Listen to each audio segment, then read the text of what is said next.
Merhaba arkadaşlar, Color Karnaval YouTube kanalıma hepiniz hoş geldiniz. Yepyeni bir tarifle daha yine birlikteyiz. Among Us karakterini öreceğiz. Ben sizler için iki farklı renkte hazırladım. Örnek olması açısından, fikir olması açısından. Biliyorsunuz Among Us karakterleri farklı renklerde. Siz dilediğiniz renkte bir iplik seçerek çalışmanıza devam edebilirsiniz. Videoma beğeni ve yorumlarınızı da bırakırsanız ayrıca beni çok memnun etmiş olursunuz. Kanalıma abone olmayı da unutmayınız. Şimdi ben hazırım arkadaşlar. Sizler de hazırsanız haydi hep birlikte örmeye başlayalım. Şimdi bacak örerek çalışmamıza başlayacağız arkadaşlar. Şuraya kadar olan bölümü öreceğiz. Başlangıçta sihirli halka ile çalışmamıza başlıyoruz. Şimdi ipliği bu şekilde tutalım ve kendimize doğru çeviriyoruz. İplerin kesiştiği noktadan sıkıştırıyoruz, tutuyoruz. Tığımı halkanın içinden geçiriyorum ve bir zincir çekiyorum, sıkıştırıyorum ip kaymasın diye. Şimdi bu halkanın içini dolduracağız. 6 tane sık iğne öreceğiz. 1 2 3 4 5 ve 6. Şimdi bu boşta kalan ipi tutup şöyle bir çekiyoruz ki sıkıştırıyoruz, göbek oluşsun. Evet, böylece birinci sıramızı örmüş oluyoruz arkadaşlar. Spiral teknik ile öreceğimiz için bir işaret kullanalım arkadaşlar. Ben iplik kullanacağım işaret için. Şimdi ikinci sıradayız. Her zincirin içine 2 tane sık iğne öreceğiz. 1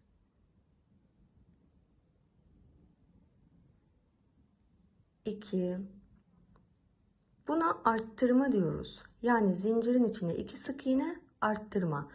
Bu sıramızda toplam 6 tane arttırma yapmış olacağız. Birinci arttırmayı ördük. İkinci arttırma 1 2. Üçüncü arttırma 1 2. Dördüncü arttırma 1 2. Beşinci arttırma 1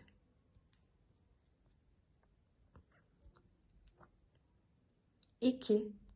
Altıncı arttırma 1 2. Şimdi bu zincirleri saydığınız zaman arkadaşlar bu sırada 12 adet sık iğne olmalı. Hangi zincirleri? Boştaki zincirleri. Yani şu boş zincirleri sayıyorsunuz. 1 2 3 4 saydığınızda bu da dahil toplam 12 tane sık iğne olmalı. Şimdi geliyoruz 3. sıramıza. Bir sık iğne öreceğim. Bir tane arttıracağım. 1 2. Bir sık iğne öreceğim. Bir tane arttıracağım. Yani aynı zincirin içine 2 sık iğne örüyorum. 1 2. Bir sık iğne, bir arttırma. 1 2. Bir sık iğne, bir arttırma. 1 2. Bir sık iğne, bir arttırma. 1 2. Bir sık iğne, bir arttırma. 1 2. Şimdi ayracımızı buraya koyalım. Sıra başımızı kaybetmeyelim. Bu sırada toplam 18 tane sık iğne olmalı arkadaşlar. Zincirleri saydığımızda 1 2 3 4 sonuna kadar toplam 18 tane sık iğne olacak. Şimdi bundan sonra arkadaşlar 5 sıra öreceğiz. Azaltma, eksiltme yok. 5 sıra, her sırada 18 adet sık iğne olacak şekilde örelim. Ben çalışmamı tamamladım arkadaşlar. Bakın şuradan itibaren örmeye başlamıştım. Sayıyorum, 5 sıra ördüm. Yani şuradan sayıyoruz. 1, 2, 3, 4, 5. 5 sıra ördüm. Burada toplamda saydığınızda 8 sıra tamamlamış olmamız gerekiyor. Buradan itibaren sayıyorsunuz. 1, 2, 3, 4, 5, 6, 7, toplam 8 sıra. 8 sıra çalışmamızı tamamlıyoruz. Şimdi burada şöyle bir tane zincir çekeceğim ve ipliği kısa kesiyoruz. Aynısından bir tane daha örüyoruz. Şimdi ikinci bacağı ördüm. Birinci bacağı alacağız ve ikisini birleştireceğiz. Burada iki tane zincir çekiyorum. 1, 2. Şimdi diğer bacağı alıyorum. Kaldığım yerden örmeye devam edeceğim. Bakın burada kalmıştık. Şuradan örmeye devam ediyoruz. 18 tane sık iğne öreceğiz. 1, 2, 3, 17 ve son 18. Bu noktadayım. Şimdi zincirin üstüne 2 tane sık iğne öreceğiz.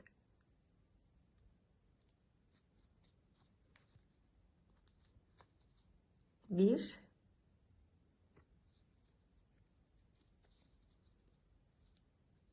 iki. Şimdi bu bacaktan itibaren örmeye devam edeceğiz. Yine 18 tane sık iğne örüyoruz.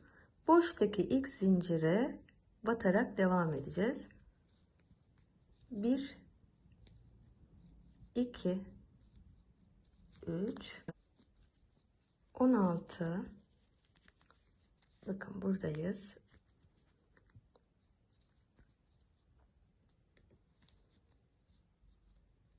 17. Son sık iğne. 18. Şimdi ortaya 2 tane sık iğne öreceğiz. Yani ortaya 2 zincir çekmiştik. Buradan geçerken 2 tane sık iğne örmüştük. Şimdi bu taraftan yine zincirlerin üstüne 2 tane sık iğne öreceğiz. 1,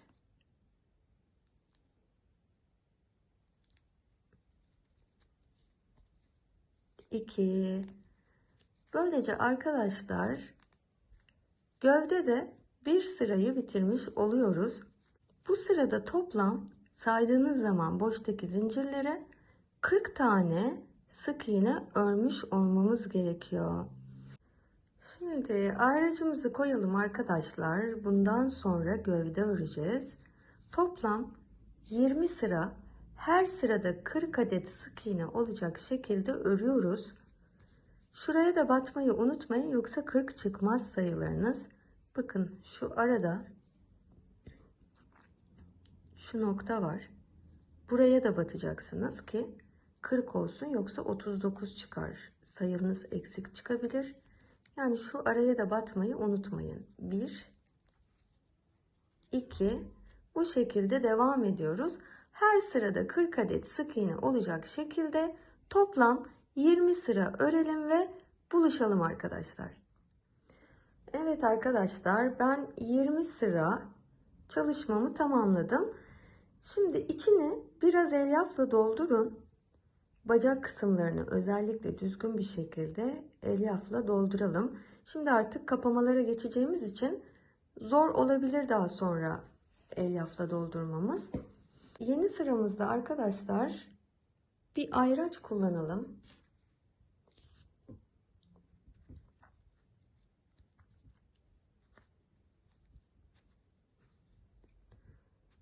8 tane sık iğne öreceğiz. 1 2 3 4 5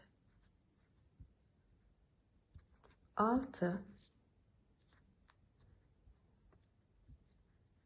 7 ve 8.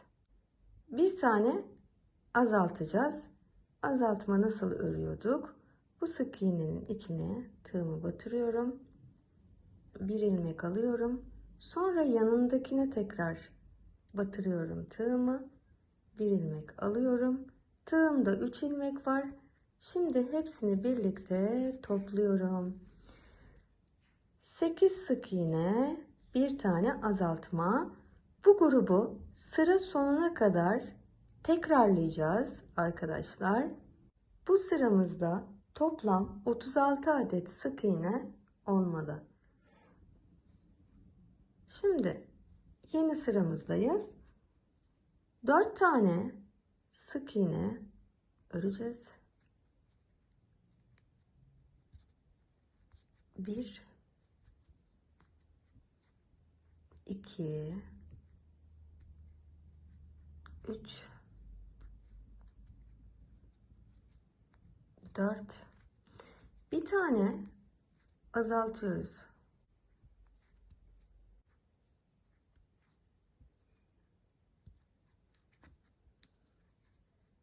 4 sık iğne, bir azaltma. Bu grubu sıra sonuna kadar tekrarlıyoruz. Bu sıramızda toplam 30 adet sık iğne olacak. Şimdi yeni sıramızdayız. 3 tane sık iğne öreceğiz. 1 2 3 bir tane azaltıyoruz.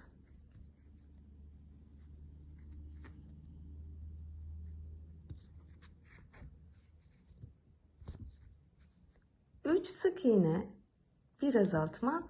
Bu grubu sıra sonuna kadar tekrarlıyoruz. Bu sıramızda da toplam 24 adet sık iğne olacak. Yeni sıramızdayız. Şimdi 2 tane sık iğne öreceğiz. 1 2 bir tane azaltacağız.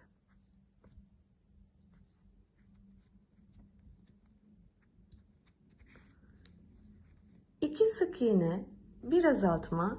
Bu grubu sıra sonuna kadar tekrarlayalım. Bu sıramızda da toplam 18 adet sık iğne olmalı.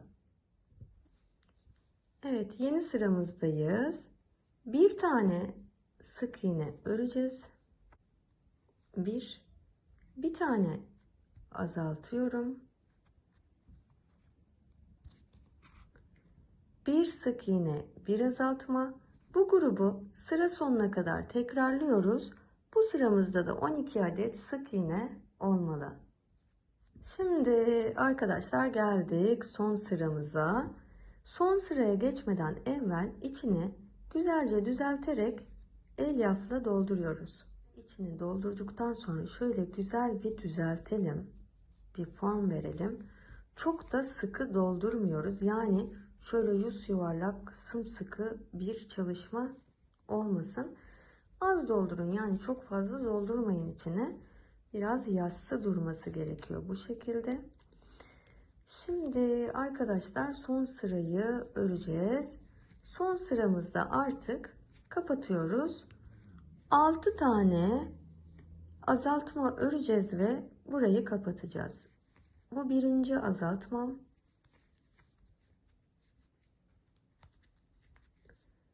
Sıra sonuna kadar göstermiş olduğum gibi azaltmaları yaparak toplamda 6 tane azaltma yapmış oluyoruz. Sıramızı bitiriyoruz. Şimdi arkadaşlar burada ipliği iğneye takacağız Ve şu deliği kapamamız lazım. Çirkin bir görüntü oluşuyor çünkü. Şimdi iğneyi şöyle zikzaklar çizerek bir üstten bir alttan geçireceğiz arkadaşlar. Bir üstten bir alttan, bir üstten bir alttan geçireceğiz.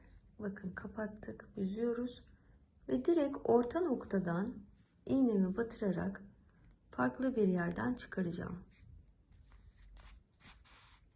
İsterseniz bir kez daha yürütün ki ip çıkmasın. Evet, böylece tepe noktasını da kapatmış oluyoruz. Şimdi ipliği keselim. Şimdi sırada bu parçamız var arkadaşlar. Gri iplikle öreceğiz. Başlangıçta 10 tane zincir çekeceğim. 1 2 3 4 5 6 7 8 9 10. İkinci zincirin içinden itibaren örmeye başlayacağım. 9 tane sık iğne örelim. 1 2 3 4 5 6 7 8 ve 9. Bir zincir çekiyorum, geri dönüyorum. 4 sıra öreceğiz. Yani 1 2 3 4 sıra örüyoruz. Sıra başlarında da bir zincir çekeceğiz ve şu orta göbeği örmüş olacağız. 4 sıra sonra buluşalım. Evet, çalışmamı tamamladım. Sizin çalışmanızın görüntüsünün de böyle olması gerekiyor. Şimdi bu parçanın etrafını bir tur döneceğiz arkadaşlar. Şöyle, şimdi burada bir tane zincir çekeceğim. Bu sık iğnenin içine başlangıçta 2 tane sık iğne öreceğim. 1 2. Şimdi şu boşluğa bir tane, 1, buraya bir tane, 2, bu boşluğa 3, araya 4 ve köşeye geldim. Buraya 2 tane sık iğne, 1 2. Yani şurada bir arttırma yaptık. Araya 4 tane sık iğne ördük. Sonra bir arttırma yaptık. Bir arttırma, 4 sık iğne, bir arttırma olması gerekiyor. Şimdi bu tarafı öreceğiz. 1 2 3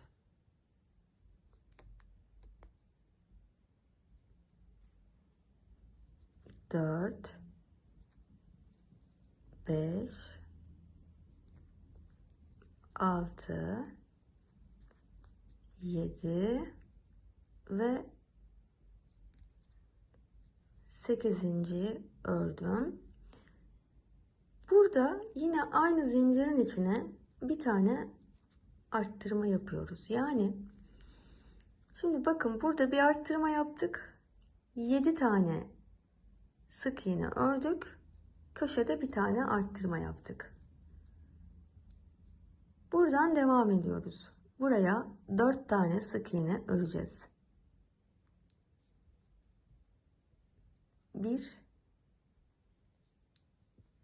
2 3 4. Şimdi köşeye geliyoruz. Sakın buraya batmayın.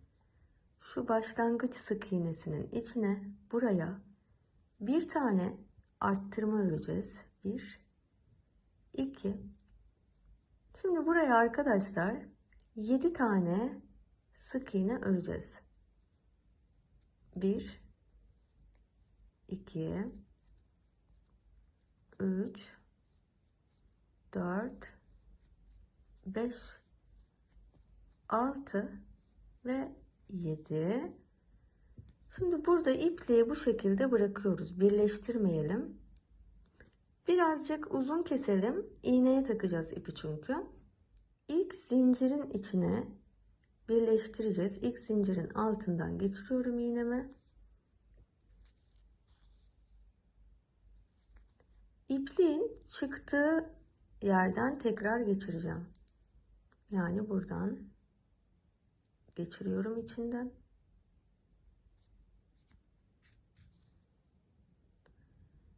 Bakın köşe çok düzgün oldu. Şimdi bu ipi arka tarafta yürütelim. Sabitleyelim ve keselim arkadaşlar. Şimdi siyah iple çalışmamıza devam edeceğiz. Şu köşeden ipliği alacağım. Şimdi bir tur arkadaşlar zincir kaydırma öreceğiz. Arkadan bunu da içine alıyorum ki sökülmesin. Şu 1 2 yani ipliği yürütüyorum. 3 4 5 göstermiş olduğum gibi her sık iğnenin içine bir zincir kaydırma örerek sıra sonuna kadar gelelim. Burada buluşalım. Sıra sonuna geldiğimizde ilk başlangıçtaki zincir kaydırmanın içine birleştiriyorum sıramı bu şekilde. Şimdi bir tane zincir çekiyorum arkadaşlar. Şöyle ters çeviriyorum. Şimdi tersten öreceğiz. Burada arkadaşlar bakın altta gri zincirlerimiz var. Bir de burada siyah zincirlerimiz. Şöyle öreceğiz. Şu gri zincirlerden alacağım ve siyahın ortasından geçireceğim. Gri zincir ve siyahın ortasından geçiriyorum. Böyle örüyorum. Şu şekilde. Bakın griden geçiriyorum. Siyahın ortasından. Tekrar buradan gri ve siyahın ortasından tığımı geçiriyorum. Sıra sonuna kadar bu göstermiş olduğum şekilde çalışmamızı tamamlıyoruz arkadaşlar. Bir sıra sık iğne geçelim. Sıranın sonuna geldim.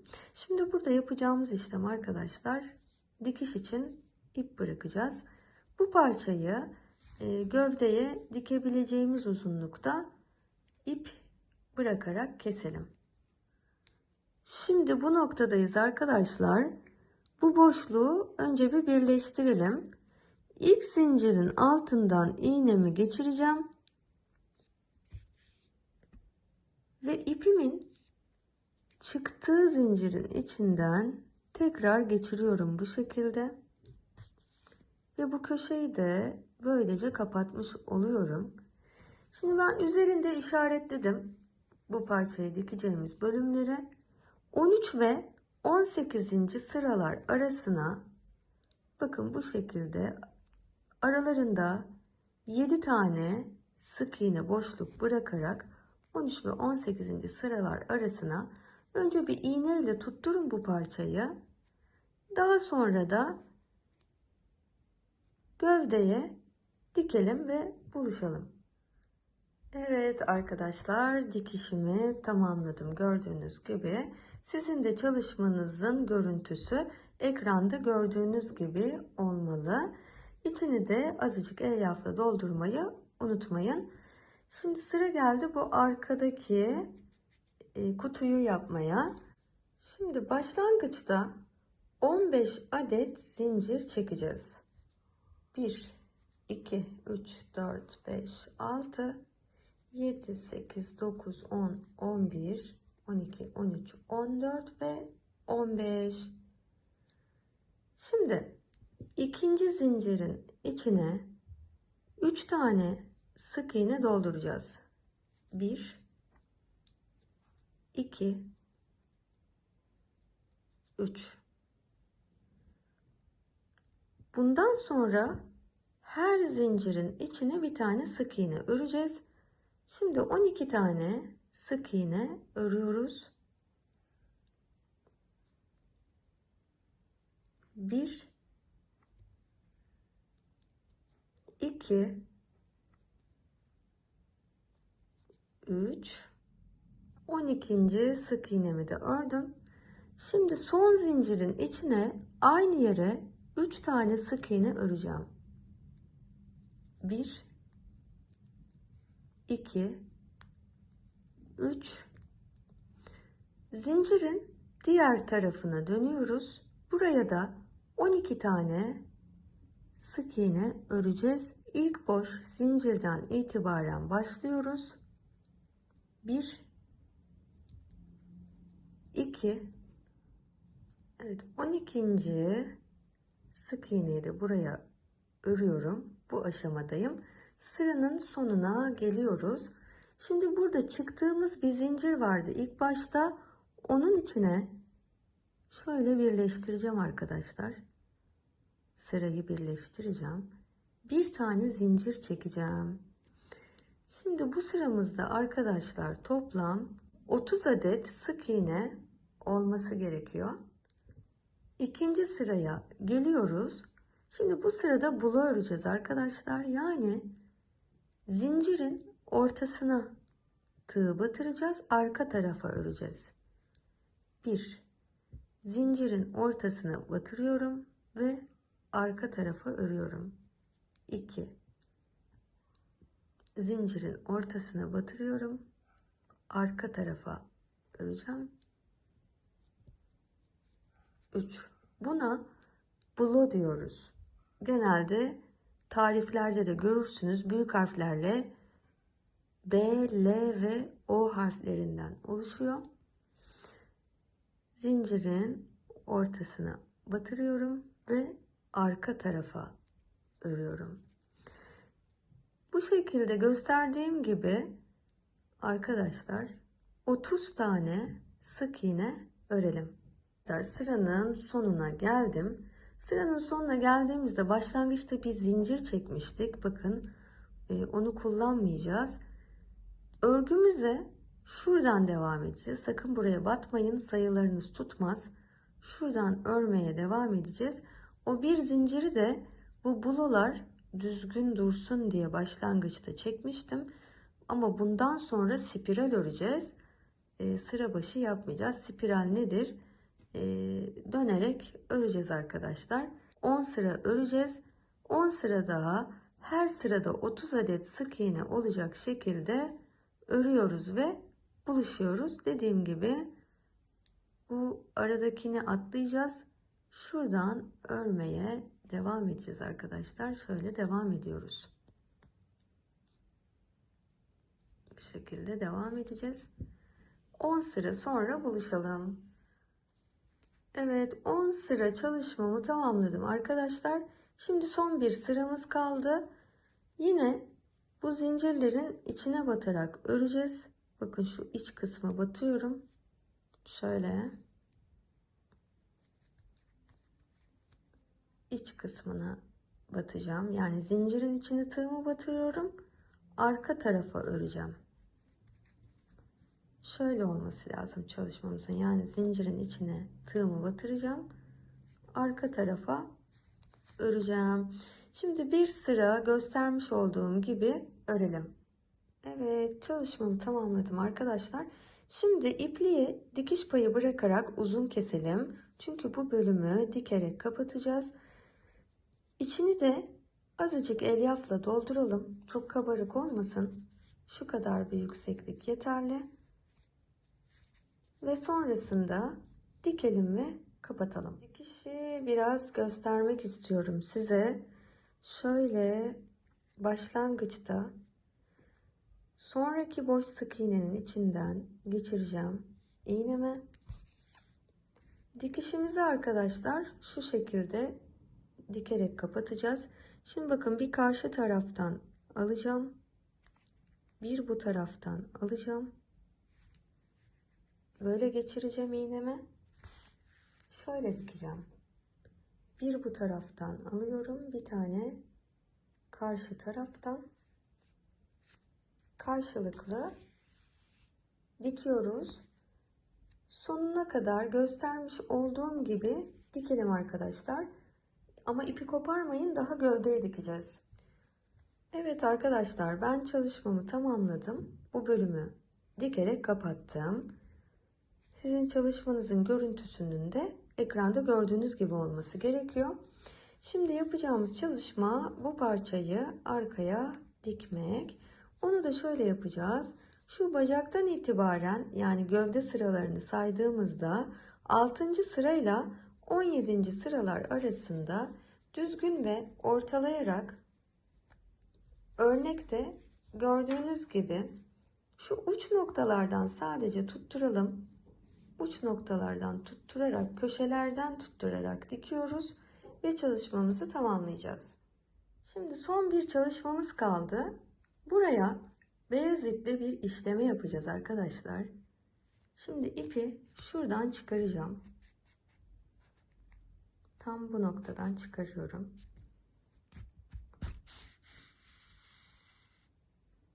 Karşıda aynı simetride şuradan tekrar dikeceğim ve bir alttaki sıradan çıkıyorum.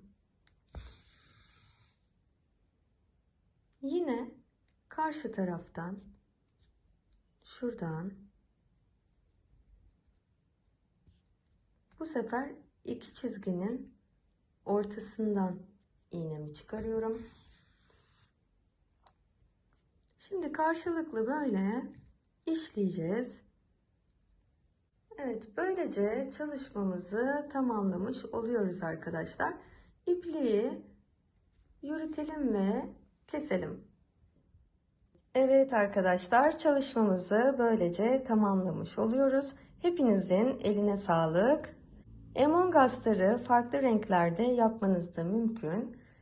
Gördüğünüz gibi ben iki renk hazırlamıştım sizler için. Farklı renkleri var. Karakterler aynı. İp renklerini değiştirerek kendinize bir koleksiyon oluşturabilirsiniz.